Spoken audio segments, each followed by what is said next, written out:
Ziyech qui a fait mine de frapper Martinelli.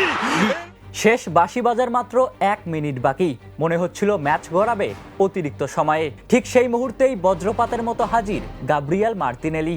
96তম মিনিটে তার দুর্দান্ত গোলে খাদের কিনারা থেকে ফিরল ব্রাজিল, আর তাতেই 2-1 ব্যবধানে জাপানকে হারিয়ে শেষ 16র টিকিট নিশ্চিত করল সেলেসাওরা। প্রথমার্ধে আধিপত্য বিস্তার করেও গোল পায়নি ব্রাজিল। উল্টো 29 মিনিটে মাঝমাঠে দানিলোর কাছ থেকে লুজ বল পেয়ে সানোর বক্সের বাইরে থেকে নিখুঁত শটে জাপানকে এগিয়ে দেন। বিরতির আগে প্রায় 75% বল দখলে রেখেও সমতায় ফিরতে পারেনি সেলেসাওরা। দ্বিতীয়ার্ধে পাকেতার বদলে এনরিককে নামিয়ে আক্রমণের গতি বাড়ান আনচেলত্তি। 52 মিনিটে গিমারিসের হেড, 55 মিনিটে ক্যাসেমিরোর হেড, দুটি ঠেকান সুজুকি। আর তোমিয়াসু গোললাইন থেকে বল ফিরিয়ে জাপানকে বাঁচান।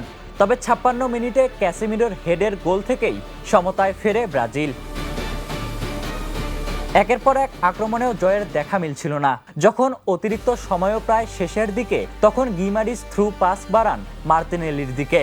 চোখের পলকে বল বাম পা থেকে ডান পায়ে এনে সুজুকিকে পরাস্ত করে বল জালে জড়ান গিমারিস। সেই এক গোলেই শ্বাসরুদ্ধকর নাটকের ইতি টেনে অবিশ্বাস্য প্রত্যাবর্তনে শেষ 16 নিশ্চিত করল Brazil. Ishtiaq Mahin, the news. দেশে দেশে সবার সাথে দ্য নিউজ।